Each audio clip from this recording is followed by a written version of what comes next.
नाथ भगवान की मूर्ति चांदखेड़ी की, जो एक ऐसा मंगल स्वरूप, ऐसी मनोज्ञता, जिसके दर्शन मात्र से ये मूर्ति कुछ करती नहीं है, लेकिन इसके दर्शन करने के बाद जो व्यक्ति जो करता है उसमें सब में सफल हो जाता है। कई प्रकार की शक्तियां होंगी। कई लोग तुम्हारे कार्य को करते हैं साथ में, चलो तुमसे नहीं बनता मैं किए देता हूं, तुमसे ये कार्य नहीं बनता है चलो मैं तुम्हारे साथ चलता हूं। लेकिन ये मूर्ति कुछ नहीं करती, किसी के साथ नहीं जाती, लेकिन जिसको जो कार्य करना है और इस मूर्ति का ध्यान कर ले और यह मूर्ति यदि दर्शन दे दे तो जाओ तुम जो कार्य करोगे उसमें सफलता जरूर मिलेगी, क्योंकि इसकी मुद्रा बड़ी मंगल स्वरूप है।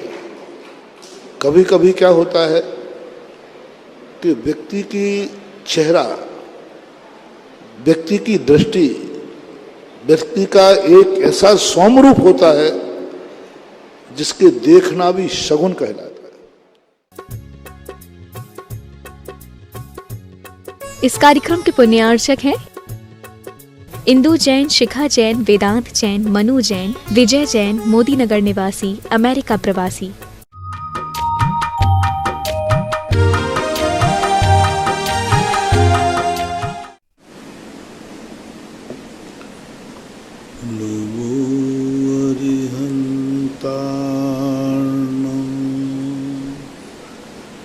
नमो सिद्धार्णं, नमो आयर्याणं, नमो वज्रायाणं, नमो लोये सर्वसाहूणं। पंच परमेष्टि भगवान की जय। आचार्य श्री गुरुवर कुंद महाराज की जय। आचार्य श्री गुरुवर विद्यासागर महाराज की जय। निर्यापक मुनि पुंगोशी सुधासागर जी महाराज की जय। महासागर जी मुनि महाराज की जय। शिवार्थी संजय जैन, दो प्रतिमाधारी, आधार ताल, जबलपुर। गुरुवर नमोस्तु। महाराज जी, इनकी जिज्ञासा है कि जहाँ पर छुल्लक महाराज जी समाधि के निकट हैं और कोई मुनिराज आसपास नहीं है, तो वहाँ दूसरे छुल्लक महाराज जी क्या उनको मुनि बना करके समाधि दिला सकते हैं? आपातकाल की बात अलग है।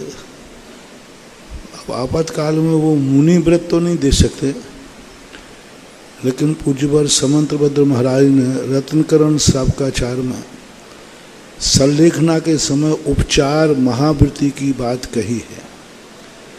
ग्रस्त जब समाधि में हो और अंतिम दशा हो तो उसको बिना पिछी कमंडल के दिगंबर किया जा सकता है।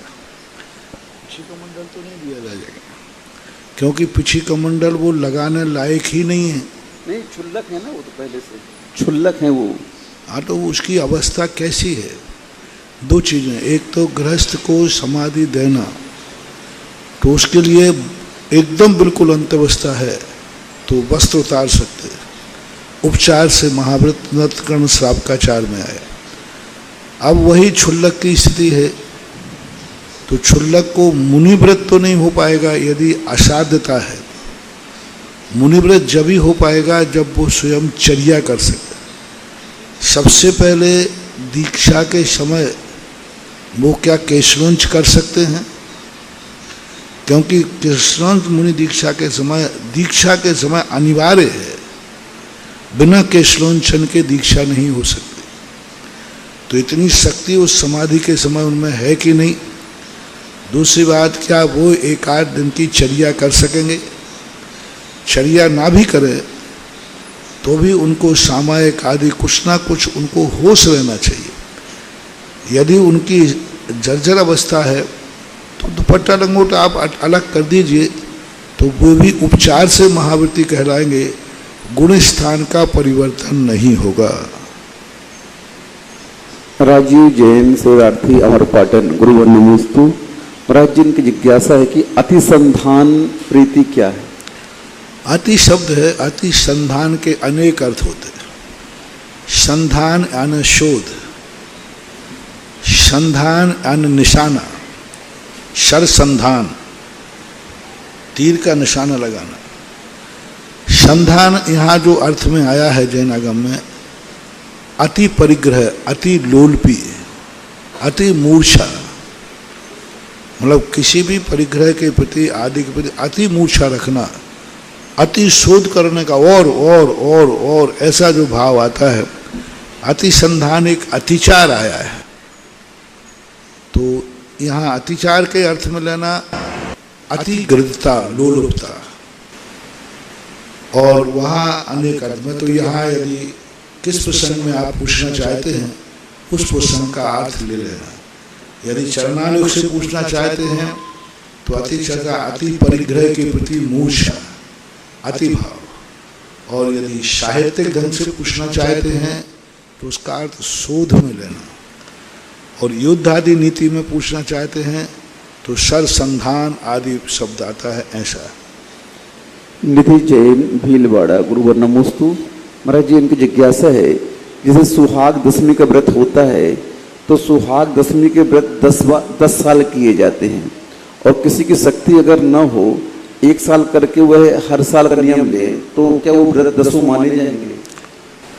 दोष तो नहीं है, लेकिन नंबर कम मिलेंगे। हर साल ले रहा है तो सेविंग खाते का पुण्य मिलेगा। एक 10 साल का संकल्प होना और एक हर साल करना, तो दोष तो नहीं आएगा, लेकिन पूर्ण नंबर भी नहीं मिलेंगे। ये संजय जी पूछ रहे महाराज जी, 2 प्रतिमाधारी क्या समाज के पद पर आसीन रह सकते हैं? 2 प्रतिमाधारी समाज के पदाधिकारियों के पद पर आसीन रह सकते हैं क्या? खूब अच्छी तरह राजा बन सकता है, चक्रवर्ती बन सकता है, कलेक्टर बन सकता है, कोई भी कलेक्टर बन सकता है, चक्रवर्ती कोई भी पद पे बैठे, चुनाव लड़ सकता है। हाँ, क्योंकि राजा बन सकता है तो चुनाव आदि लड़ सकता है, बस अनैतिक तरीके से नहीं लड़ेगा। काहू की धन हार किसी जय हार न चिंते, वो जो प्रसंग आया है वो एक अलग प्रसंग में आया है, किसी के संबंध का। लेकिन स्वयं जब हो तो वो राजा बनेगा, ऑफिसर बनेगा, इंटरव्यू देगा, फाइटिंग भी करेगा, सब करेगा। सौरभ जैन, सिरसागंज, यूपी, गुरुवर नमोस्तु। महाराज जी इनकी जिज्ञासा है कि कोई भी संबंध अगर झूठ की बुनियाद पर बनाए जाते हैं तो वो कहाँ तक उचित है? कोई भी संबंध अगर झूठ की बुनियाद पर बनाए जाते हैं तो कहाँ तक उचित है? वो ज़्यादा समय नहीं चलते, झूठ के संबंध थोड़ी दिन चल जाएंगे, बाद में मिट जाते हैं, ठीक नहीं।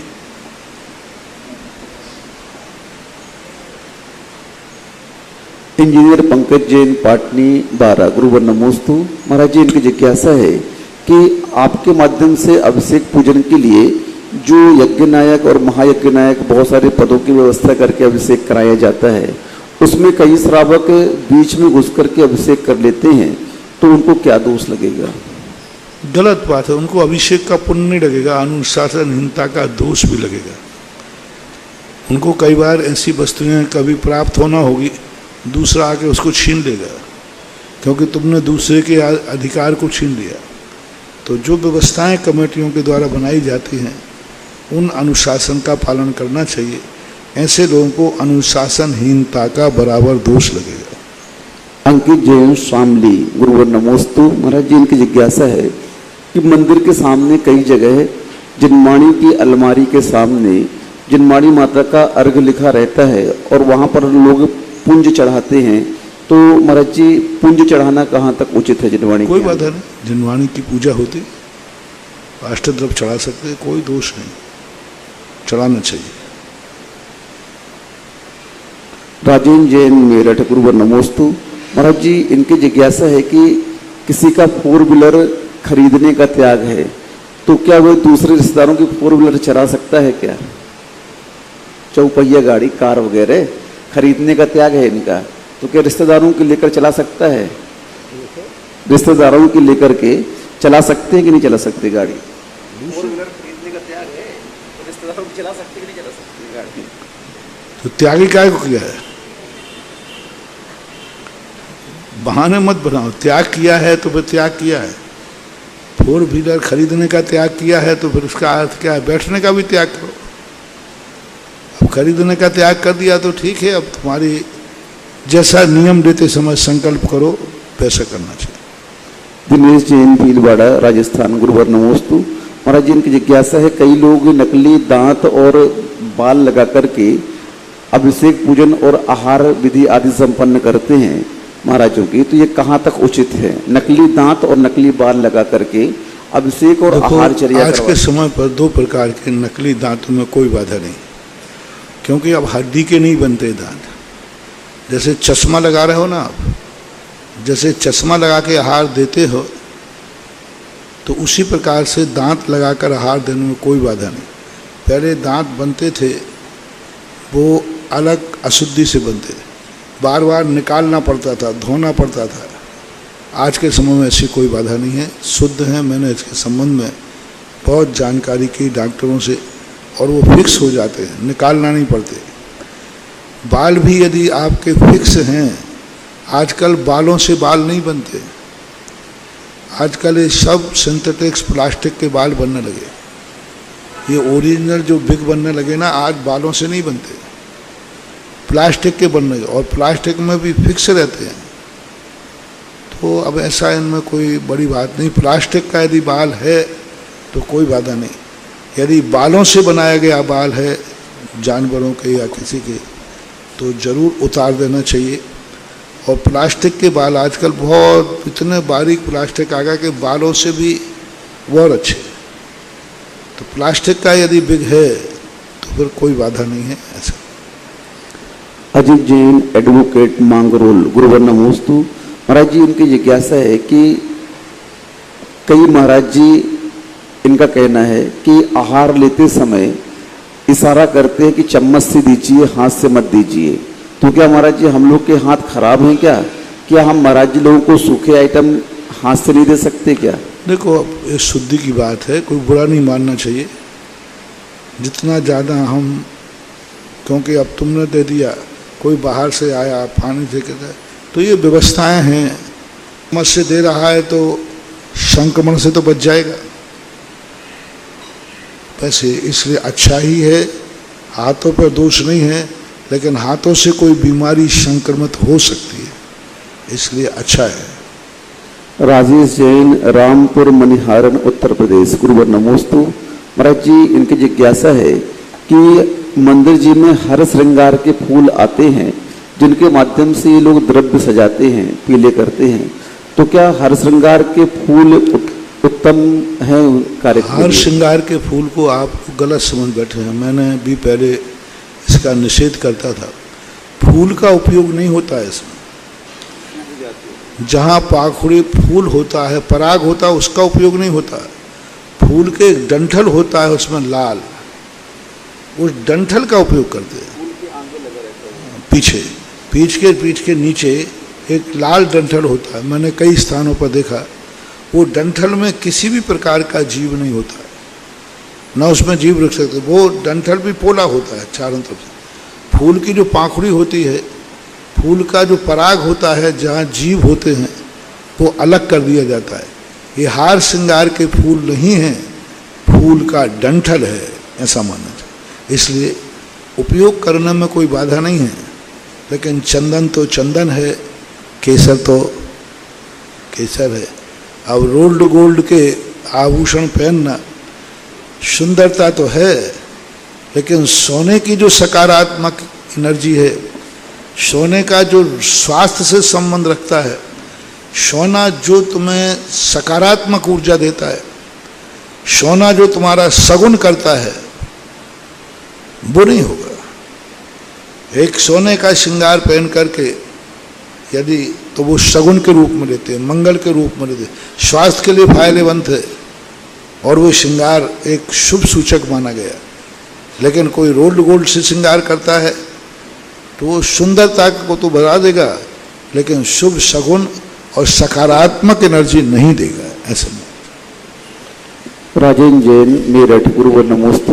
महाराज जी की जिज्ञासा है, जो प्रतिमाधारी श्रावक नहीं होते हैं वे 5 अणुव्रत और 3 गुणव्रत को धारण कर लेते हैं, तो प्रतिमाधारी के 5 अणुव्रत और 3 गुणव्रत में और सामान्य सम्यक्दर्शी श्रावक के 5 अणुव्रत और 3 गुणव्रत में क्या अंतर होता है?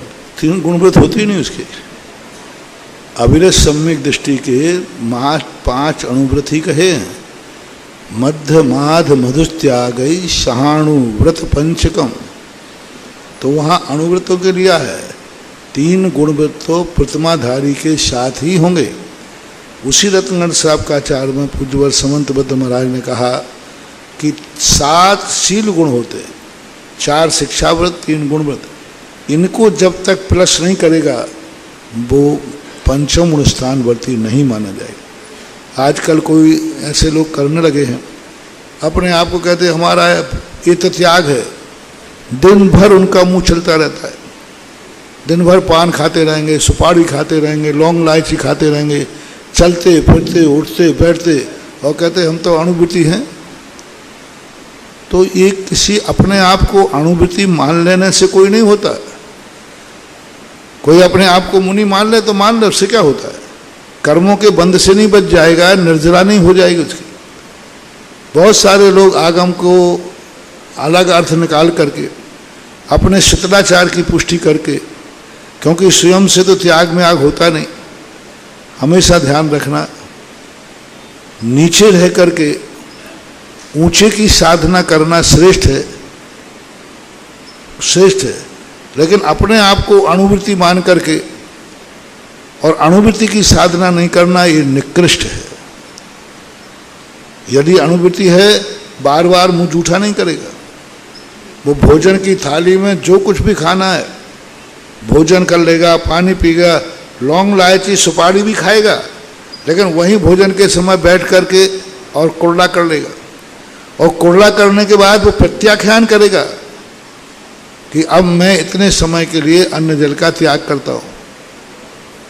अब तो शायद इतना अनर्थ हो रहा है क्योंकि आचार्यों की वाणी सूत्रात्मक होती है और उसका दुरुपयोग करके अणुवृत्ति भोजन त्याग है, बोले हम तो अणुवृत्ति हैं। हम कोई संकल्पी हिंसा थोड़ी कर रहे हैं, हम संकल्पी झूठ थोड़ी कर रहे हैं, हम कोई चोरी थोड़ी कर रहे हैं, कुशील थोड़ी कर रहे हैं। तो तो इस संबंध में लोग दुरुपयोग हो गया है। ये जो अष्ट अणु जो मूलगुण रखे गए, ये जैनियों के लिए नहीं है, ये उनके लिए हैं जो अजैन लोग हैं, जिनके घरों में मध्य मधु मास का त्याग होता है कुल से, उनके लिए। जैसे कल मैंने कहा था, जैनियों के मांस का त्याग नहीं, ये तो कुलाचार है, उनके तो कुल से ही नहीं होता है। जैनियों के जो अविरत सम्य दृष्टि के हैं, देव पूजा, गुरु पास्ते, स्वाध्याय, भगवान की पूजन करना, गुरु की उपासना करना, स्वाध्याय करना, तप आदि करना, ये जैन अविरत सम्य दृष्टि की चर्या है, ऐसा मानना चाहिए। अरविंद कुमार जैन, टोंक, गुरुवर नमोस्तु। महाराज जी, इनकी जिज्ञासा है कि जो स्त्री दूसरा विवाह कर लेती है, वह स्त्री नीराज को आहार क्यों नहीं दे सकती? दूसरा विवाह करने पर स्त्रियों को आहार की अनुमति क्यों नहीं? अब इस प्रसंग को छोड़ो नहीं तो अच्छा है, आगम की आज्ञा को मानो, क्योंकि कुछ कथन ऐसे हैं जिनको कहना ठीक नहीं है। और डॉक्टरों से सबसे बहुत प्रकार की है, मैं अपनी मर्यादा के अनुसार जानता हुआ भी इसको स्पष्ट हम इस सार्वजनिक मंच पर घोषित नहीं कर सकते, पर ठीक नहीं है, नहीं करना चाहिए, उचित नहीं। उमा जैन, अशोक विहार, दिल्ली, गुरुवर नमोस्तु। महाराज जी, इनकी जिज्ञासा है कि पंचविंशति में आया है परमानंदी में कि जो अद्वैतवाद है उसे निश्चय कहा है और द्वैतवाद को व्यवहार कहा है। तो महाराज जी, द्वैतवाद और अद्वैतवाद की परिभाषा क्या है? द्वैतवाद और अद्वैतवाद जब दार्शनिक दृष्टि से लेते हैं तो ये दोनों मिथ्या है। अद्वैतवाद नाम का एक दर्शन है जो सबको एक अखंड मानता है, एको ब्रह्मा द्वितीयो नास्ति। एक द्वैतवादी है जो इतना द्वैत करता है कि गुण गुणी भी अलग अलग होते हैं। आत्मा अलग है, ज्ञान अलग है, दर्शन अलग है, आत्मा अलग है, सब भिन्न भिन्न चीज़ें हैं, कोई नहीं। ये सब जैसे एक गाड़ी होती है ना, गाड़ी में अनेक चीज़ें मिलकर के एक गाड़ी बन जाती है, चाक, धुरी आदि जो भी हैं, टायर, ट्यूब, अनेक चीज़ें मिलकर एक गाड़ी बनती है।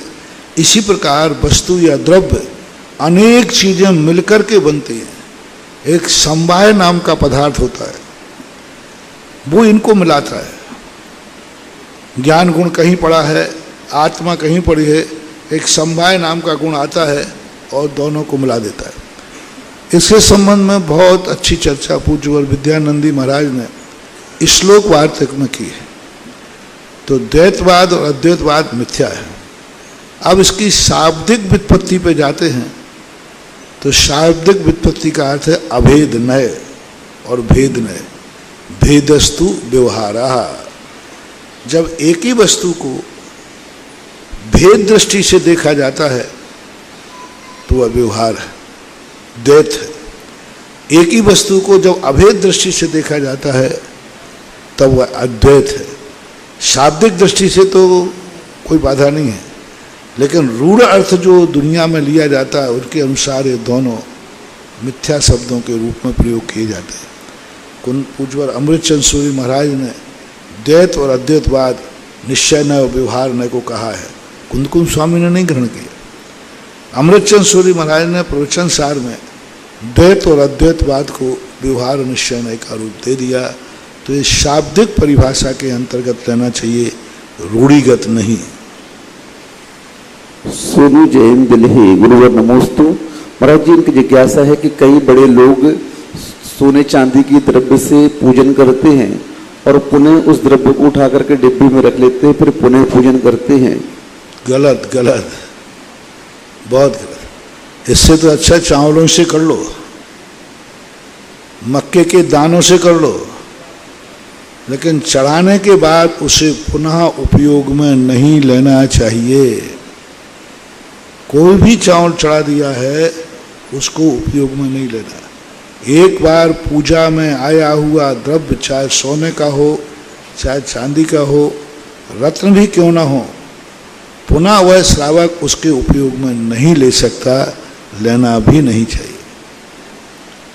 डॉक्टर ऋतुकला जैन, चांदखेड़ी चंद्र क्षेत्र, खानपुर, गुरुवर नमोस्तु। महाराज जी, की जिज्ञासा है कि जिस प्रकार हिंदी हिंदुस्तान की भाषा है, अंग्रेजी इंग्लैंड की भाषा है, उसी प्रकार से संस्कृत और प्राकृत कहाँ की भाषा है?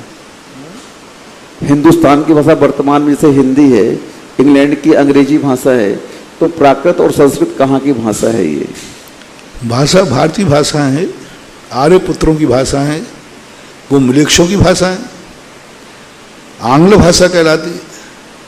आंग्ल यानी मलेच्छियों की भाषा, पाश्चात्य लोगों की भाषा, पिछड़े वर्ग की भाषा, मलेच्छों की भाषा। जो आर्यों की भाषा है वो प्राकृत और संस्कृत है। आर्यों की भाषा का सबसे बड़ा विशेषण है जिसमें 49 अक्षर होते हैं, छत्रज्ञा और मिला लो तो 52 अक्षर होते हैं। 52 जो अक्षर जिस भाषा में प्रयोग किए जाते हैं वो भाषा आर्यों की भाषा कहलाती है। सिद्धो वर्ण समामनाय, एक कातंत्र माला का सूत्र आया है, सिद्धो वर्ण समामनाय।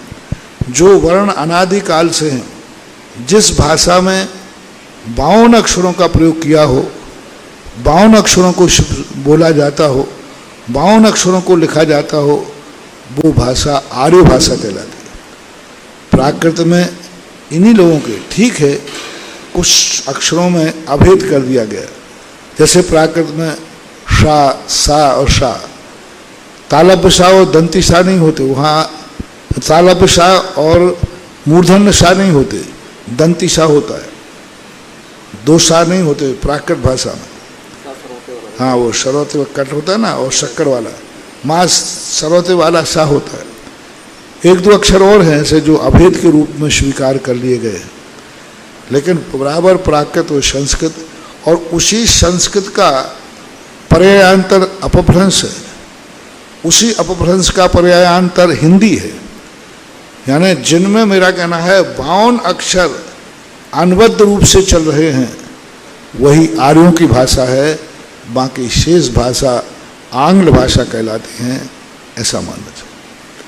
DL जैन बेंगलोर, गुरुवर नमोस्तु। आज हिंदी है वो प्राकृत का ही एक क्लोज होता गया, अपभ्रंश होता गया। प्राकृत में अपभ्रंश हुआ संस्कृत, संस्कृत का अपभ्रंश, अपभ्रंश का हिंदी। हिंदी में भी पहले ढूंढारी चलती थी, पहले के अलग लोग भाषा बोलते थे, अलग लिखते थे। आज से 200 साल पहले आप देखो भाषा का अलग रूप था, अलग ढंग से बोला जाता था। हिंदीवादी कवि थे। 14वीं शताब्दी के बाद हिंदी की शुरुआत थोड़ी थोड़ी शुरू हो गई थी। 16वीं शताब्दी में हिंदी का एक ढूंढारी रूप दिया गया, जिस समय मीरा हुई, तुलसी हुए, और भी तोडरमल हुए, बनारसी दास हुए।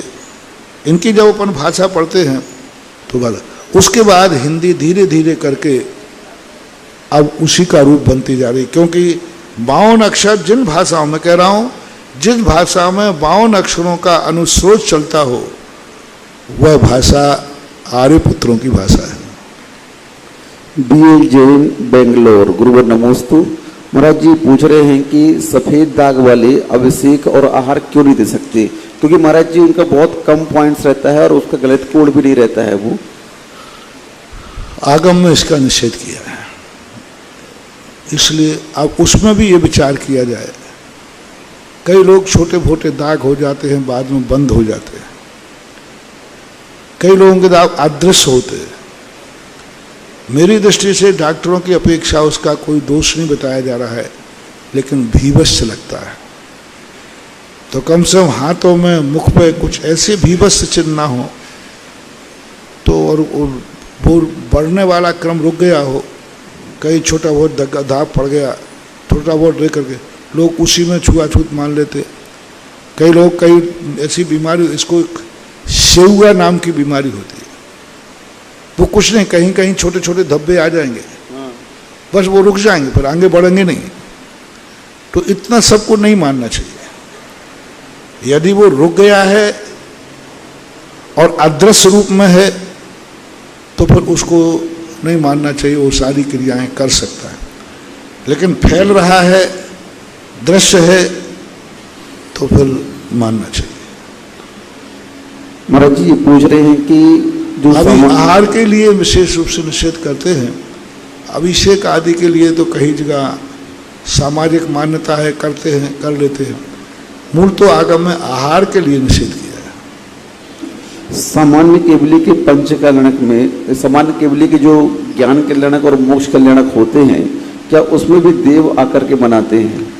सामान्य केवलियों के 5 कल्याणक बनाना, प्रतिष्ठा की बात कहो तो नहीं, सामान्य यदि जीवित में है तो उनके कल्याणक नहीं, लेकिन गर्भ तो में भी तो वो भी रहे हैं। जब हम प्रतिष्ठा करते हैं तो उनके 5 संस्कार, गर्भ के संस्कार करते हैं, जन्म के करते हैं, दीक्षा के करते हैं। पर जैसे जब उनका जो केवल ज्ञान कल्याणक होता है, नियम से देवता ही मनाते हैं। जो मोक्ष जाने वाले जीव हैं उनके 2 कल्याणक नियम से देव ही आकर मनाते हैं, चाहे सामान्य हो, चाहे उपसर केवली हो, अथवा तीर्थंकर हो। देव प्रकाश जैन आगरा, गुरुवर नमोस्तु। महाराज जी की जिज्ञासा है कि जो क्षमावाणी पर्व है हम लोग क्यों मनाते हैं और इसका महत्व क्या है और इस पर्व को हम कैसे मनाएं? क्षमावाणी का कोई आगम में उल्लेख नहीं मिला। उत्तम क्षमा धर्म जो है भादों शुक्ला पंचमी के दिन मानते हैं। ये क्षमावाणी का प्रचलन रूढ़िगत चल पड़ा है, इसलिए आज क्षमावाणी कोई एक दिन नहीं होती। कई लोग 14 को ही क्षमावाणी मना लेते, कई लोग पूनम को बनाते, कई लोग एकम को बनाते, कई 2-4 दिन बाद बनाते। एक शिख है महाराज जी, रोज मनाना चाहिए पर्व तो, ये पर्व तो प्रतिदिन मनाना चाहिए क्षमावाणी पर्व। पर्व का रूप मत लो, क्षमा तो करो। और मैं तो कहता हूँ वे क्षमा वाणी शब्द है, अंदर से क्षमा नहीं मांगना, वाणी में क्षमा मांगना। जय जन भैया। अंदर से तो निपटाऊंगा। क्षमा वाणी नाम का पर्व नहीं हो सकता, क्षमा धर्म हो सकता है। कितना बड़ा अनर्थ हो रहा है इसमें, कितना बड़ा अनर्थ हो रहा है। क्षमा धर्म कहना और क्षमा वाणी कहना, पता नहीं किन बनियों ने, किन लोगों ने ये क्षमा वाणी से, वाणी शब्द हटा लो, क्षमा धर्म हो सकता है। वाणी का अर्थ है बस मुंह से मांग लिया, अंदर से नहीं। क्षमा धर्म है और क्षमा वाणी पर्व। तो अभी पर्व का रूप देना तो उसकी तिथि बताओ, तारीख बताओ, नक्षत्र बनाओ। पर्व तो तिथि नक्षत्र से चलते हैं, क्षमा वाणी का कोई नक्षत्र नहीं। अब जैसे तुमने कहा प्रतिदिन बनाओ, कोई आपत्ति नहीं, लेकिन प्रतिदिन पर्व नहीं होता। पर्व हम निर्धारित नहीं कर सकते, पर्व नेचुरल प्रकृति से निर्धारित होता है। जैसे 10 लाख क्षण पर्व हम निर्धारित नहीं करते, प्रकृति से। यदि 2 तिथि एक हो जाए तो 1 दिन पहले से शुरू करना पड़ता है, ऐसा। प्रतिकूलता, अविवेक, हितैषी, वीतरागी संत का आशीर्वाद, देशना संबोधन मिल जाए तो मन से कर्म कालिमा हटकर अंतस के अंदर परम शांति से जगमग कर देती है। ऐसी देशना संबोधन जिज्ञासा समाधान के प्रणेता निर्यापक शमन मुनि पुंगव श्री सुधा सागर जी महाराज के पवित्र पावन चरणों में चंद्रोदय तीर्थ क्षेत्र पर विराजित सभी भक्तों की ओर से सुधा कलश और जिनवाणी चैनल पर सुन रहे सभी भक्तों की ओर से त्रिकाल बार नमोस्तु भगवन, नमोस्तु भगवन, नमोस्तु भगवन। प्रथम जिज्ञासा के लिए आमंत्रित हैं चंद्रोदय तीर्थ क्षेत्र के अध्यक्ष श्री हुकम जैन काका और तैयार रहेंगे काजल जैन, बालिका छात्रावास सांगानेर।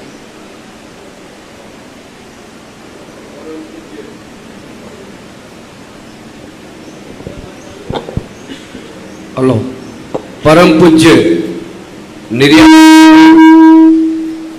मुनि पुंगव 108 सुधा सागर जी महाराज के पवित्र पावन चरणों में त्रिकाल बार नमोस्तु नमोस्तु नमोस्तु। पूज्य महाराज श्री 10 सितंबर से पर्वराज पर्यूषण प्रारंभ होने वाले हैं। पूरे देश से भक्तों के दिन प्रतिदिन रोज सैकड़ों की संख्या में फोन के माध्यम से वो अपनी बात रखते हैं कि हम पूज्य महाराज श्री के श्री चरणों में इस पर्वराज को मनाना चाहते हैं। पर्वराज पर्यूषण में अपनी तपस्या महाराज श्री के श्री चरणों में रहकर करना चाहते हैं। चूँकि महाराज श्री कोरोना काल है, राज्य सरकार की कोविड की गाइडलाइंस हैं, उसके अनुरूप कमेटी अभी तक इस चतुर्मास की गतिविधियों को संचालित करती आ रही है। आपके श्री चरणों में मैं निवेदन करता हूं कि हमें मार्गदर्शन प्रदान करें कि हम इस पर्वराज को किस तरह से मनाएं। देखो, अभी सब लोगों को मार्ग अलग चीज़ होती है और अपवाद मार्ग अलग चीज़ होती है और आपातकाल अलग चीज़ होती है। इस समय हमें धर्म उतना ही करना है जिससे अधर्म ना हो जाए। कुछ धर्म करने से यदि अधर्म होता है, धर्म से भी अधर्म होता है। यदि हम धर्म अतिरेक करें तो अधर्म हो जाएगा। जैसे कोई व्यक्ति की शक्ति नहीं है, वो उपवास ज़्यादा करे तो उसके प्राणों का घात हो जाएगा, तो धर्म से अधर्म हो जाएगा। तो ये धर्म में हमें इतना भावावेश नहीं होना कि अभी बड़ी मुश्किल से हम 1.5-2 साल के पीरियड में कोरोना से मुक्ति पा पाए, बड़ी मुश्किल से पा पाए। और अभी कोरोना गया नहीं है, समाप्त नहीं हुआ है, दबा हुआ बैठा है। और यदि आप लोग ने अनुशासनहीनता की तो फिर से हमें वो दिन देखना पड़ेंगे जो 10 लाख क्षण पर्व में तो मंदिर भी नहीं जा सके। 2500 साल के बाद ये पहला दृश्य था जो 10 लाख क्षण पर्व में भी मंदिर भी नहीं जा सके, अभिषेक भगवान का दर्शन नहीं कर सके। इसलिए सभी लोगों से मेरा कहना है, कम से कम भगवान का दर्शन आपको मिल रहा है आप लोग इस वर्ष भी, इस साल कष्ट उठा लो बस। सभी लोगों को मेरा नियम, एक आदेश है कि 10 लाख क्षण पर्व में सभी लोग अपना घर न छोड़ें, अपना गांव न छोड़ें, वही रहे। कोई शिविर अटेंड नहीं करना, कोई ज्यादा धर्मात्मा नहीं बनना, कोई यात्राएं नहीं करना। 10 दिन क्षेत्र न्यास करो कि 10 दिन हम अपने नगर में ही रहेंगे, 10 दिन हम अपने नगर के देव भगवान के मंदिर में पूजा पाठ करेंगे अच्छी तरह से। कहीं जाने आने की व्यवस्था मत बनाओ। और सरकार की तरफ से अभी देखो श्वेतांबरों के पर्व चल रहे थे, सरकार ने वहाँ उनके लिए भी रोक दिया कि कोई आप बड़े फंक्शन नहीं करोगे, बड़े कार्यक्रम नहीं करोगे। जैनियों के लिए भी यहाँ बार बार आता है, थोड़ी सी भीड़ आते ही टोकना पड़ता है। खास तौर से अब जिनको साधु संतों के पास जाना है तो यहाँ कोई व्यवस्था नहीं है।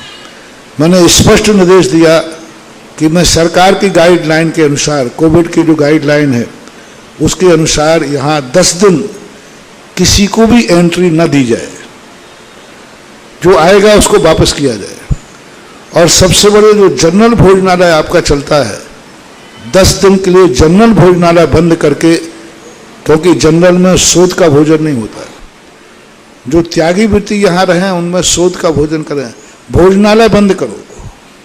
10 दिन के लिए भोजनालय, जनरल भोजनालय बंद होना चाहिए। ना वहाँ छना पानी रहता है, ना कुएं का पानी रहता है, ना मर्यादित।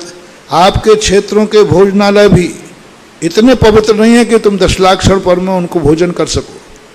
12 मासी तो आप करते ही हो, लेकिन इतने पवित्र नहीं है कि तुम 10 दिन खा सको। वहाँ किसी प्रकार का सामान आप देते, आप सबको मालूम है, कोई चीज़ मर्यादित नहीं। ना मसाले मर्यादित हैं, ना गेहूँ कोई धुल के नहीं बन रहा है, और ना कोई सब पैकेट से आता है जनरल भोजनालय। तो 10 दिन के लायक ही भोजनालय नहीं। अभी तक प्राय हर साल शिविर भी लगता है, तब भी जनरल भोजनालय बंद कर दिए जाते हैं। बिजौलिया के अंदर छत्रमास में कोई जनरल भोजनालय नहीं था, चौके थे। अब आपके संबंध में जिनको यदि तीर्थ क्षेत्रों पर जाना ही है, अपना खुद का चौका लेके जावे, खुद की भोजन व्यवस्था लेके जावे। जो स्वयं का चौका लेके नहीं आ सकता उसको क्षेत्रों पर एंट्री न दी जाए, भीड़ न बढ़ाई जाए, किसी प्रकार की भीड़ नहीं बढ़ाई जाए, न आवास व्यवस्था दी जाए, न भोजन व्यवस्था। जो अपना खुद का चौका लेके आवे, खुद भोजन बनावे, खावे, और शुद्ध भोजन बना के खावे, होटलों में नहीं। हम वो कहें यहाँ रह जाएंगे, हम होटल में खा लेंगे, नहीं। स्वयं शुद्ध बना करके खावें। और त्यागी वृत्ति हो तो त्यागी वृत्ति को भी आप आहार दें, फड़गहान करें, तो चौके वालों को ही अनुमति दी जाए, शेष लोगों को बिल्कुल रोक दिया जाए। अपन को सरकार का साथ देना है, सरकार अपना साथ दे रही है। जो भी नियम बना रहे हैं अपने लिए बना रहे हैं, बहुत अच्छी तरह से वो लोग व्यवस्थाएं करते हैं। अब मैंने तो अपना, कोई भी व्यक्ति 10 लाख क्षण में जो आना है, स्पष्ट में अपना खुद का चौका लेके आएँ, अपना खुद का भोजन पानी लेके आएँ, अपना स्वयं का बनावें और स्वयं खावें। जो यहाँ से कोई भी किसी को भोजन पानी नहीं दिया जाना चाहिए। रही बात जो त्यागी वृत्ति हैं, उनको आप लोग भोजन कराइए, या शुद्ध भोजनालय में भोजनशाला को आप चालू रखिए, त्यागी वृत्तियों की बात। और गृहस्थों के लिए अब मैंने तो आदेश दे दिया सबके लिए, कोई कहीं नहीं, यहीं नहीं, कहीं जाकर तीर्थ क्षेत्रों पर भीड़ मत लगाओ 10 लाख क्षण में। शांति से बैठकर घर में आराम से व्रत पालो ना, क्या बात हो। घर में क्या व्रत नहीं पलते, बहुत अच्छी तरह पलते, तो व्रत पालो। अब कमेटी की है, कमेटी क्या व्यवस्था देती है, मेरी तरफ से तो किसी को भी अनुमति नहीं है। चौके वालों को आपको कितनी व्यवस्था देना है, क्या देना है, ये निर्णय आपकी कमेटी करे। कमेटी को नहीं, कोई 10 लोग मिलकर के आके रहना चाहें, कोई 4 महिलाएं आके रहना चाहें कि हम 10 दिन यहाँ साधना करेंगे। इस बार चतुर्मास में किसी को यहाँ आकर के साधना करने की अनुमति नहीं है। हम यहाँ तपस्या करेंगे, हम साधना करेंगे, हम 10 दिन के उपवास करेंगे, नहीं, नो एंट्री। साधना के लिए भी नहीं, धर्म के लिए भी नहीं, पूजा के लिए भी नहीं, महाराज के नमोस्तु के लिए 10 दिन की कोई एंट्री नहीं। जो रहेंगे चौके वाले रहेंगे, जो यहां रहेंगे वे बाहर ना जावें, जो यहां रहें वे भी 10 दिन का क्षेत्र न्यास करें कि हम 10 दिन यहीं रहेंगे। यहां जो अपना कार्यक्रम, इसी को घर मान लें 10 दिन का, लेकिन वो घर मान के रहें, लेकिन वो अपना घर बनाएं। घर बनाने का अर्थ क्या? स्वयं का भोजन पानी बनाएं और स्वयं खाएं तो घर माना जाएगा, नहीं तो धर्मशाला मानी जाएगी। तो गृहस्थों के लिए हमारा यही निर्देश है, उपदेश है। नमोस्तु महाराज जी, नमोस्तु। अब अपनी तरफ से बोल दो, तुम्हारी कमेटी क्या व्यवस्था है? पूज्य महाराज श्री, आपके श्री चरणों में निवेदन कि जैसा आपके निर्देश हमें प्राप्त हुए हैं उनकी अक्षरश पालना चांदखेड़ी तीर्थ क्षेत्र कमेटी करेगी। जो भी श्रेष्ठीगण अपना चौका लेकर यहाँ आना चाहते हैं उनके लिए हम पूरी व्यवस्था हमारी तरफ से देंगे, वे सादर आमंत्रित हैं। बाकी अन्य श्रावकों के लिए, साधना करने वालों के लिए जो आपके निर्देश प्राप्त हुए हैं उन निर्देशों की हम अक्षरश पालना करेंगे। नमोस्तु महाराज जी। आज श्री सुरेश जी, सुषमा जी, प्रियंका जी, श्रियांश, प्राची, विधान, दिविशा, समस्त हरसोरा परिवार, रावत भाटा वाले, तलवंडी दिगंबर जैन समाज के अध्यक्ष, मंदिर के अध्यक्ष ने परम संरक्षक सदस्यता 11 लाख से स्वीकार करी है। पधारें और गुरु चरणों में अपना आशीर्वाद प्राप्त करें। सुषमा जी पधारें, निशा जी उनका अभिनंदन और स्वागत करें, कमेटी उनका अभिनंदन और स्वागत करे। आज मुनिश्री का पड़गान श्रीमान चंद्रप्रकाश जी जैन, रमेश चंद जी जैन, दिलीप कुमार जी जैन, खांदू कॉलोनी वाले बांसवाड़ा ने प्राप्त किया था। मुनिश्री का चौके में पूजा और पाद प्रक्षालन का इस भावना पर उन्होंने, ये शिरोमणि संरक्षक का सबसे बड़ी फायदा है कि जो इस चांदखेड़ी क्षेत्र का शिरोमणि संरक्षक बनता है ना, अब इनको कभी चुनाव नहीं लड़ना पड़ेंगे। बीजेपी आए तो भी ये विधायक रहेंगे और कांग्रेस आए तो भी विधायक रहेंगे, बिना चुने मानद हमेशा कार्यकारिणी के रहेंगे। ये बहुत बड़ी अंतर्राष्ट्रीय चांदखेड़ी को करने का सबसे बड़ा फायदा है। जो अच्छे लोग रहते थे वो क्या है, चुनाव में तो आते नहीं, चुनाव में खड़े होने के भाव करते नहीं, और कभी उन पर पद पे बैठने का भाव उनको आता नहीं, क्योंकि वो अच्छे लोग हैं, तो वो कभी सामने आ नहीं पाते थे। तो इसलिए मैंने उनके पदों के लिखाया कि परम शिरोमणि और शिरोमणि संरक्षक, इनको ना तो कभी चुनाव में आना है, ना कभी कुछ करना है, ये स्वतः ही हमेशा जीवन भर कार्यकारिणी के पदेन सदस्य रहेंगे। और जिनके नाम लेटर पैड पर भी आते हैं तो बहुत अच्छा है, सब बहुत बढ़िया। सुरेश बाबू ने यहाँ की सदस्यता की, ऐसे ही 100-200 लोग हो जाएं तो मैं निश्चिंत हो जाऊं चांदखेड़ी से। आज जो है भक्ति कलश का पुण्य प्राप्त किया है चंद्र प्रकाश जी, रमेश चंद जी, दिलीप कुमार जी, खांदू कॉलोनी बांसवाड़ा वालों ने, और राज की शांति धारा का भी पुण्य आप ही ने अर्जन किया था। 1 कलश 51 श्रीफल से पधारें खांदू कॉलोनी वाला परिवार और आशीर्वाद प्राप्त करें कलश, भक्ति कलश की स्थापना के लिए, और कमेटी उनका अभिनंदन और स्वागत करे। द्वितीय भक्ति कलश के अंदर नाम आया है विमल चंद जी, सुगन चंद जी, अशोक कुमार जी, नवनीत कुमार जी, सुरलाया अजमेर। आपने भी भक्ति कलश की 1,11,000 रुपए की राशि से पुण्य अर्जन किया है। जो भी महानुभाव भक्ति कलश विराजमान करना चाहते हैं, मुनिश्री की देशना में दीप प्रज्वलन, पाद प्रक्षालन और शास्त्र भेंट के साथ साथ उस दिन के जो भोजन के जितने श्रावक हैं उन सबका भी वो भोजन उन्हीं की तरफ से रहेगा, पुण्य अर्जन करें। श्री काजल जैन, बालिका छात्रावास सांगानेर पधारें और तैयार रहेंगे धीरेन्द्र जी जैन पिड़ावा।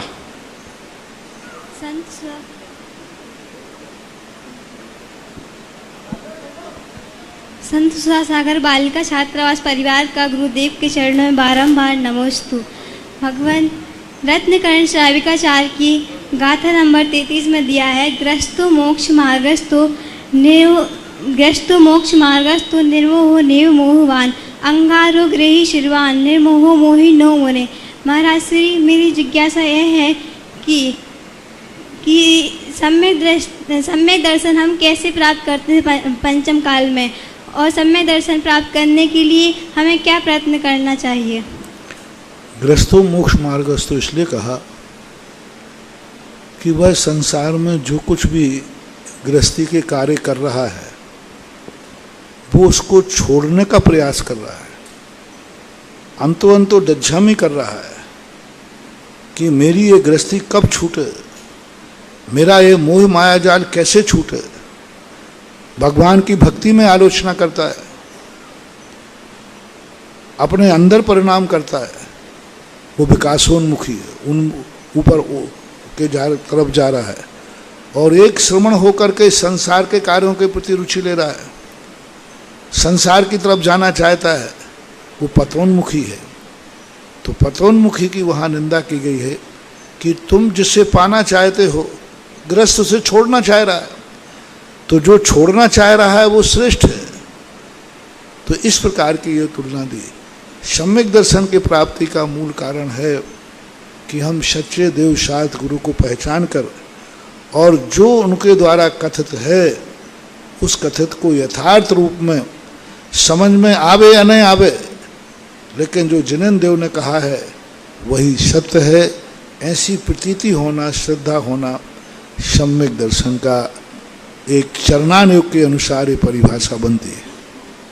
यहाँ पर चंद्रोदय तीर्थ क्षेत्र पर कल गर्भगृह के निर्माण का पुण्य अर्जन किया था 501 कलश से। अन्य विभिन्न योजनाएं भी यहाँ क्षेत्र पर हैं। लोगों की, श्रावकों की, दानवीरों की भावनाएं आ रही हैं। मुनिश्री का आशीर्वाद मिला है निर्व्यापक श्रमण का कि पहले घोषणाएं पूर्ण रूप से सार्वजनिक की जाए, उसी के बाद में आशीर्वाद लिया जाए। इसी के अंदर श्री आदिनाथ दिगंबर अतिशय क्षेत्र का जो मुख्य मंदिर है उसका संपूर्ण पुनः नवनिर्माण, वो कार्य जो ऊपर महावीर भगवान विराजे हुए हैं उसमें पूरे सफेद मार्बल का कार्विंग के साथ में कार्य होना है, और जिसकी लागत लगभग 3,50,00,000 के आसपास, 350 कलश, 350 कलश के आसपास की उसकी राशि। ये क्या है मंदिर, मेरी एक भावना है, सारे भारत के मंदिर अकृत्रिम चैत्यालय लगना चाहिए। देवता अकृत्रिम चैत्यालय में जाते हैं, तो हमारे मंदिर, तीर्थ क्षेत्र के मंदिर इतने हैं कि देवता इनको अकृत्रिम चैत्यालय मान करके आ जाएं, क्योंकि देवता ऐसे वैभवशाली मंदिरों में जाते हैं। तो अब जैसे चांदखेड़ी का नीचे का तलघर तो कल पांड्या परिवार ने, महेंद्र दासा पांड्या ने बहुत बढ़िया बनाने का संकल्प कर लिया। नीचे का मंदिर तो हो ही जाएगा, लेकिन ऊपर जो भगवान महावीर स्वामी का ऊपर का मंदिर है वो भी इतना अच्छा बने, इतना अच्छा बने कि व्यक्ति ऊपर भी प्रवेश करके इस मंदिर को देखे कि यहाँ कोई मंदिर है। इसलिए क्योंकि ऊपर के मंदिर में भी पानी आता है, चूता है बहुत पुराना, उसका भी नवीनीकरण होना चाहिए। इसलिए नीचे का तो मंदिर पूरा फुल हाउस हो गया, अब ऊपर का हिस्सा भी ऐसा ही सुंदर बनना चाहिए जैसा नीचे का बन रहा है। ऐसे उसको इस चर्चा में आया था। महाराज जी का जब यहाँ पर आगमन हुआ, बहुत समय से हम पुरुषार्थ कर रहे थे कि यहाँ पर जो संत सुधा सागर स्कूल चल रहा है उसकी हमें CBSE से 10वीं तक की हमारे पास में मान्यता थी, 11वीं और 12वीं की मान्यता नहीं थी। मुनिश्री जी का जैसे ही मंगल प्रवेश हुआ और हमें वो मान्यता CBSE 11 और 12वीं तक की मिली। इसमें एक भव्य स्टेडियम का निर्माण होना है जिसकी की लागत राशि 31 कलश की रखी गई है। इसी के साथ में इस स्कूल की तृतीय मंजिल का भी, चतुर्थ मंजिल का निर्माण भी होना है जिसकी राशि लगभग 100 कलश रखी गई है। पुनः निवेदन, संत सुधा सागर पब्लिक स्कूल की तीसरी मंजिल तक का निर्माण कार्य होना है जिसकी की लागत 100 कलश के आसपास है। इसी के साथ में यहाँ पर जो है क्षेत्र पर धर्मशालाओं का भी निर्माण होना है। आचार्य विद्यासागर भवन जिसमें हम बैठे हुए हैं, इसमें पहले इतनी साउंड गूंजती थी कि शब्दों का उच्चारण कई बार हमारे से चूक हो जाती थी। इसको बिल्कुल साउंड प्रूफ किया जा रहा है और इसमें भव्यता दी जा रही है। आचार्य श्री विद्यासागर भवन में साउंड प्रूफ वो पूर्ण एयर कंडीशन का भी होना है। इस हाल में लगभग 1500 से 2000 व्यक्तियों के बैठने की व्यवस्था है, जिसकी की लागत लगभग 101 कलश और 111 कलश की राशि इसकी अंदाजन से आ रही है। नए अतिथि गृह में का निर्माण भी होना यहाँ पर है, जिसमें कि 120 कमरे होंगे। इसकी लागत राशि 1011 कलश की 1100 कलश की जो है राशि इसकी निर्धारित की गई है कमेटी द्वारा। नए अतिथि गृह में सुसज्जित एक कमरे की लागत लगभग 5 कलश रुपए की है। जो भी महानुभाव पुण्य अर्जन करना चाहें वो अपना नाम लिखवा सकते हैं। इसके अंदर पूरे परिवार का नाम, जो पुण्यार्जक परिवार है उसका नाम इस पर पाटिये पर लिखा जाएगा। आमंत्रित है विवेक जैन, धीरेन जैन पिड़ावा और तैयार रहेंगे विवेक जैन पिड़ावा। इसी के साथ में विवेक जैन पिड़ावा पधारें। नयनी जैन मंडावर, नयनी जैन मंडावर, नयनी जैन मंडावर। बबीता जैन, बबीता जैन शीघ्रता से पधारें जिनका नाम लिखाया है। मनोज जी शास्त्री सांगानेर, आप भी तैयार रहें, पधारें। गुरुदेव के चरणों में बारंबार नमोस्तु। गुरुदेव, मेरी जिज्ञासा है, बुंदेलखंड में जो माता पिता होते हैं वो बच्चियों के पैर पड़ते हैं और राजस्थान में जो बच्चियां होती हैं वो माता पिता के पैर छूती हैं, तो क्या उचित है? राजस्थान की परंपरा अच्छी परंपरा है। बुंदेलखंड की परंपरा गंदी परंपरा है। ये आगम सम्मत नहीं है, शास्त्र सम्मत नहीं है, नैतिकता सम्मत नहीं है, सभ्यता सम्मत कहीं से भी ठीक नहीं है। कि एक बच्ची है, छोटी बच्ची, माँ बाप कितने बड़े, दादा दादी कितनी उम्र के हैं, वे बच्चे के पैर पड़ते, मामा इतने बड़े होते हैं, भांजी के पैर पड़ते, नाना, यानी बच्ची नाम की कोई सब पड़ते। ये बहुत गंदी परंपरा है। बड़े लोग माने या नहीं माने, बच्चियों से मेरा कहना है कि वो अपने पैर अपने बड़ों से न पड़वाएं। तू कौन से देश की है? मडावरा। बुंदेलखंडी है, राजस्थानी? बुंदेलखंडी। हाँ, तो अब तू किसी से अपने से बड़ों से पैर मत पड़वाना, यही नियम ले ले। मम्मी से नहीं, पापा से नहीं, दादा से, किसी से भी जो तुम्हारे से बड़ी उम्र वाले हैं उनसे पैर नहीं पड़वाना। कहना नहीं, हम छोटे हैं, आप हमारे पैर न पड़ें। और कोई ज़्यादा कहे तो कहना महाराज जी ने मना किया था। मनोज जी शास्त्री सांगानेर और तैयार रहेंगे ब्रह्मचारिणी सीमा देवी। परम पूज्य ममास्था के केंद्र बिंदु गुरुवर श्री के चरणों में नमोस्तु। महाराज जी, ओम ह्रीम श्रीम क्लीम ये मरम अस्या उषा अनाहत विद्य नमोरंताड़म ह्रोम सर्व शांतिम कुरु कुरु स्वाहा। ये जो मंत्र है इसमें बीच में एक बीजाक्षर आया एम, एम जो बीजाक्षर आया, कहीं कहीं जिनवाणी में इसको गृहीत किया गया, कहीं कहीं नहीं किया गया। बहुत सारे लोग बोलते हैं, बहुत सारे नहीं बोलते, तो क्या उचित है और इसका महत्व क्या है एम बीजाक्षर का? देखो, एम बीजाक्षर जो है, ये बीजाक्षर एक कम हो जाएगा तो छोटा मंत्र हो जाएगा, क्योंकि बहुत सारे बीजाक्षरों में एम का प्रयोग नहीं किया है। एम एक वो वाणी सिद्ध साधक बीजाक्षर है जो वाणी में सत्यता लाता है, वाणी में ताकत लाता है। एम बीजाक्षर का ध्यान करने से व्यक्ति के वचनों में यदि अन्यथा भी निकल जाए तो वह भी सत्य हो जाता है। एम बीजाक्षर इतना ताकतपूर्ण है कि यदि गलत कोई निकल जाए और अभिप्राय गलत नहीं है तो वह अपने आप में वैसे चमत्कार दिखा देता है।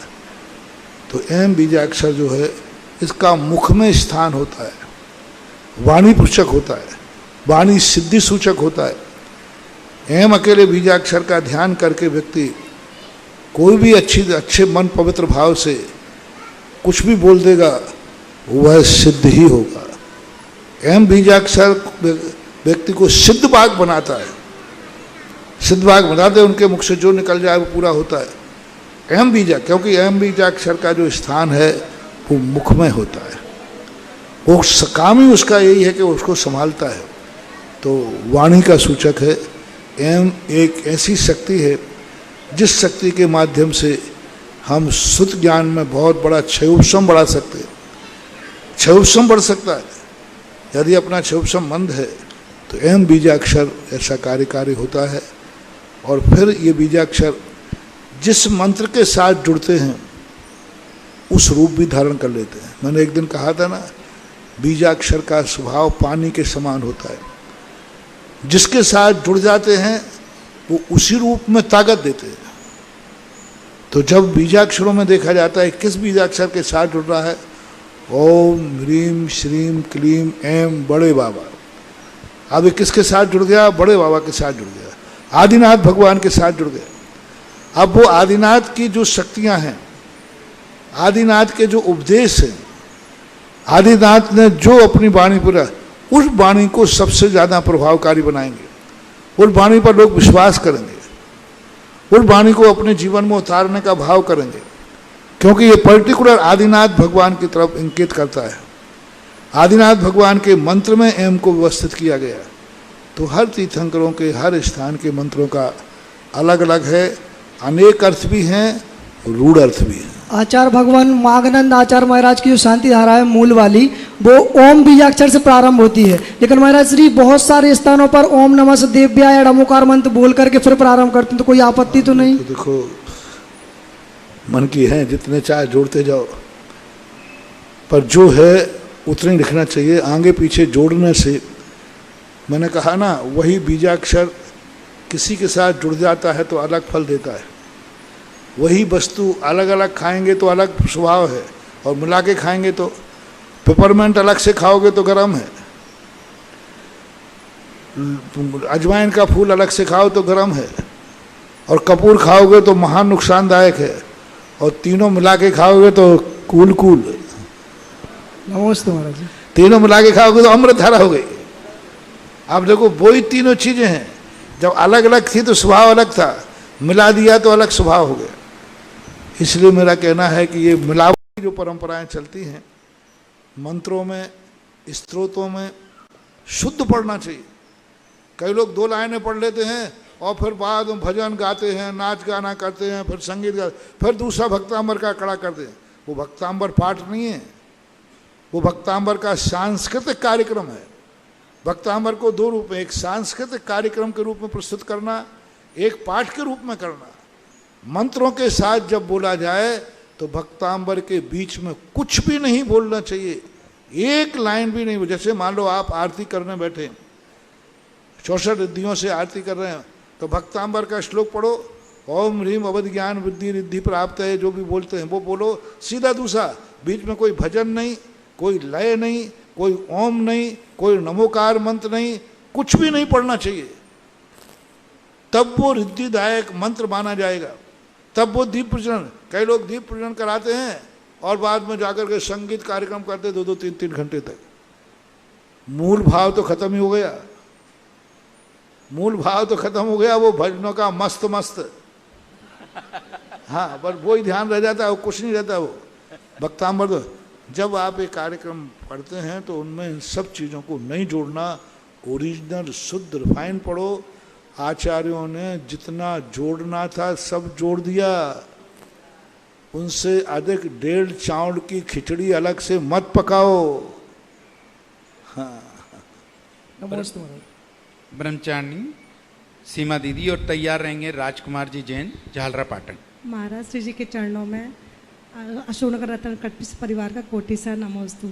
महाराज श्री जी, जब भी मैं आपके पास आती हूँ, बिजोलिया में भी मैंने देखा, अभी भी देखा, जैसे सुबह आपकी पूजन होती है और पूजन में सब आगे पीछे भी होते रहते हैं और कोई नमोस्तु भी करता रहता है आपको, और आप अपने अध्ययन में इतना उपयोग लगाए रहते हैं कि आपकी दृष्टि भी ऊपर नहीं उठती है। लेकिन जब हम लोग भी पढ़ने बैठते हैं तो जैसे नियम लेकर भी बैठते हैं तो भी 1-2 बार दृष्टि इधर उधर हो जाती है, उपयोग इधर उधर हो जाता है। तो जी कैसे क्या करें कि अपना उपयोग वहीं लगा रहे हैं? मेरी ये आदत और ये साधना नहीं होती ना, तो हम तो दिन भर में एक अक्षर ही नहीं पढ़ पाएंगे। क्योंकि दिन भर में कोई ना कोई नमोस्तु कर रहा है, कोई उदक चंदन बोल रहा है, कोई दिन भर चल रहा है। तो अपन तो कान बंद करो और उपयोग में लग रहो, तुम्हारा काम तुम करो, हम अपना काम हम करते हैं। महाराज जी आपको डिस्टर्ब तो होता होगा? क्योंकि डिस्टर्ब कुछ नहीं होता, उपयोग बदल दो फिर कोई डिस्टर्ब होने वाला नहीं है। हम उपयोग नहीं, उपयोग यदि हमारा उपयोग बहिर्मुखी है तो डिस्टर्ब है। अब अपने काम में लगे रहो ना, तुम अपना काम तुम करो, अब अपना काम हम करते हैं। महाराज जी जब हम पढ़ने बैठते हैं ना तो थोड़ा सा भी डिस्टर्ब होता है तो हमारा ध्यान तो ये डिस्टर्ब की ओर जाता है। कमी है, कंसंट्रेशन होना चाहिए। ठीक है, नमस्ते। राजकुमार जी जैन झालरा पैटर्न और जिज्ञासा जैन पिपरई तैयार रहे। निरापक मुनि पुंगव सुधा सागर जी महाराज के सादर चरणों में मेरा और मेरे परिवार का सादर त्रिकाल नमोस्तु नमोस्तु नमोस्तु।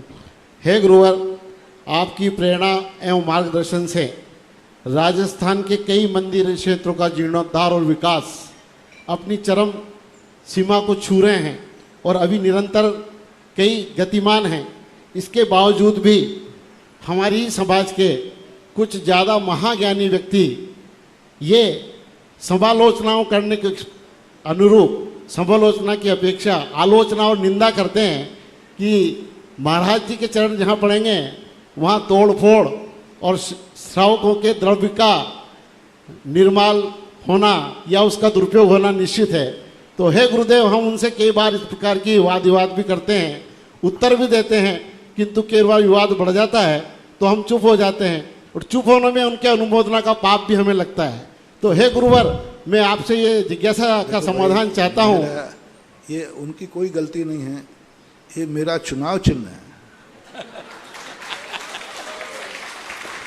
अब चुनाव चिन्ह ही मेरा प्रचार नहीं करेगा तो कौन करेगा ये बताओ। आज जितने भी मैं सफलता को प्राप्त कर रहा हूँ उन्हीं की बदौलत कर रहा हूँ। मेरी तरफ से सबसे कम विज्ञापन होता है। मैंने यहाँ क्या कार्यक्रम किया, इसका प्रचार करने के लिए दूसरों को लाखों करोड़ों रुपया खर्च करना पड़ते हैं।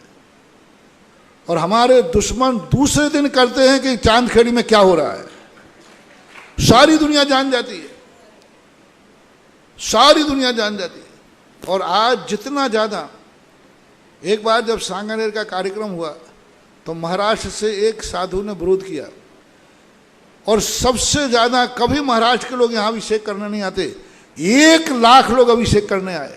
जय हो जय हो। और महाराष्ट्र में अपना कोई प्रचारक नहीं जाओ। मैंने कहा तुम लोग कैसे आए? बोले एक महाराज विरोध कर रहे हैं तो हमने सोचा जिस चीज़ का विरोध होता है वहाँ जरूर कोई, क्योंकि लोग उसी पेड़ पे पत्थर ज़्यादा मारते हैं जिसमें आम के फल लगते हैं। पत्थर मारना बता रहा है कि इस पेड़ में कोई चमत्कार है, चमत्कार है। तो मेरा तो चुनाव चिन्ह कुत्ता है। बीच बीच में कभी कभी ये कुत्ते भौंकना बंद हो जाते हैं, क्योंकि वो भौंकते भौंकते बेचारे थक जाते हैं। तो मुझे दिक्कत हो जाती है क्योंकि मेरा प्रचार बंद हो जाता है। तो फिर मुझे बीच बीच में 2-4 बार कोई प्रवचन करके छू कहना पड़ता है। और मैं महीने 2 महीने में एक आध जरूर कुछ ना कुछ प्रवचन में जरूर बोलता हूँ। वो भक्तों के लिए नहीं बोलता हूँ।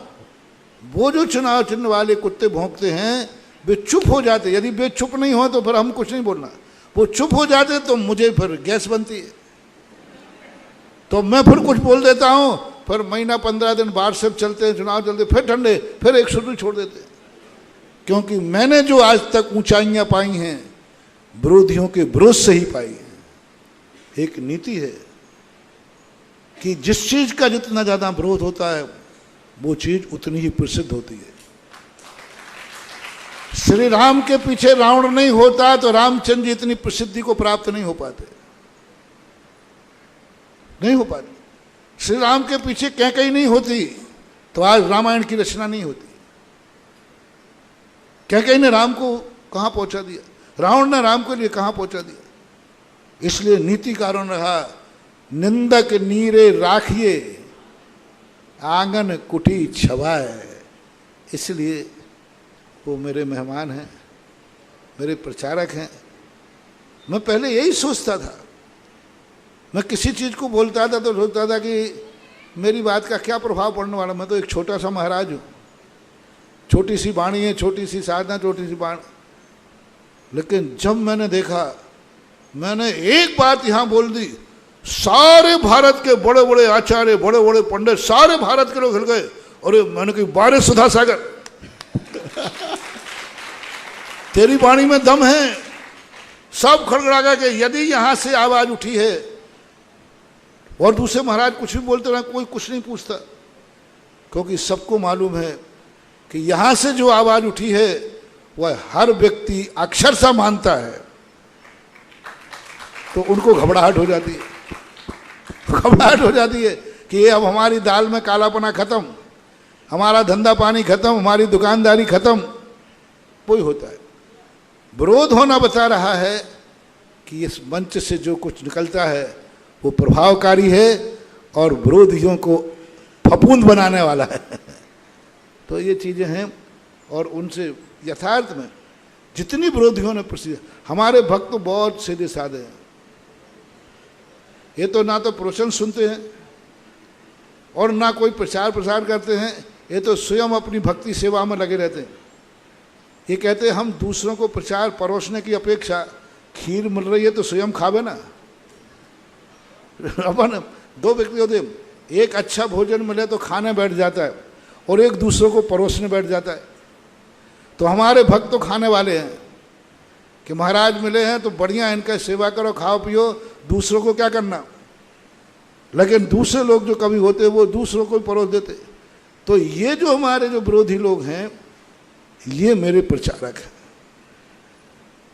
कितने साधु हैं जिनको भारत का कोई व्यक्ति नहीं जानता, लेकिन मुझे दक्षिण से लेकर कश्मीर तक सब जानते, और मैं राजस्थान से बाहर कहीं गया नहीं।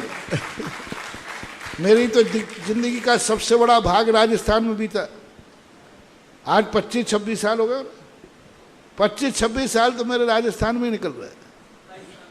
और पूरे भारत में हर व्यक्ति कहीं पूछ लेना, राजकुमार जी मजा करो, नमस्ते करो, नमस्ते। मैं तो यही कहता हूं, निंदक तू ना मरिए रे, नहीं तो मेरा प्रचार रुक जाएगा।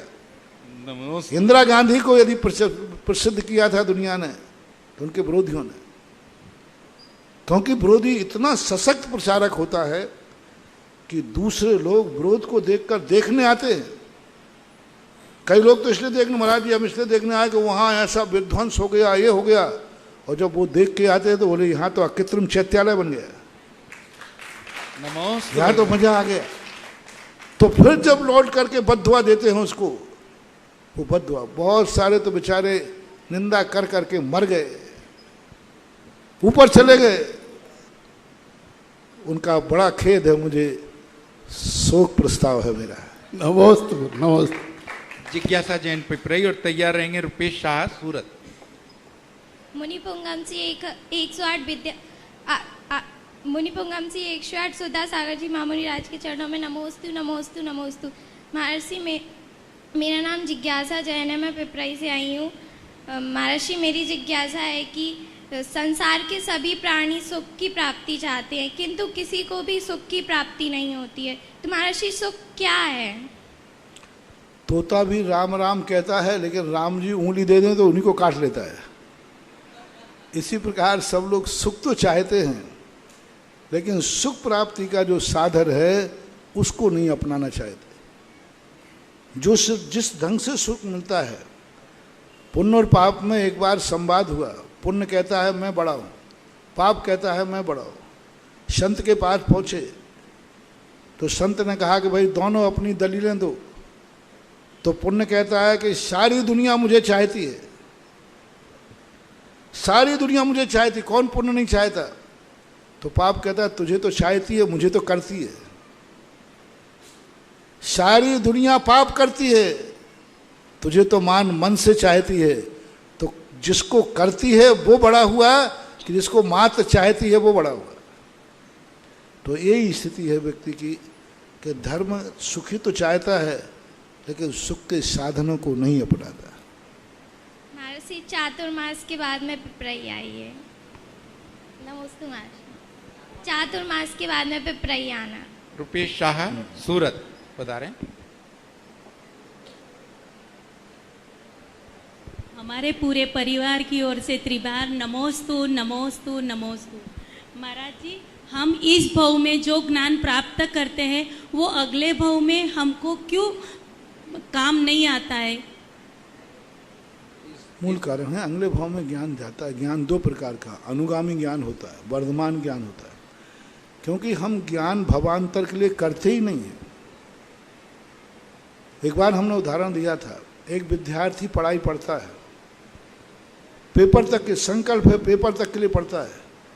उस विद्यार्थी ने आज पेपर हुआ, यदि 2 दिन बाद उसको एक उसी पढ़ाई में से पेपर बना के दिया जाए, वो फेल हो जाएगा, वो सब भूल जाएगा।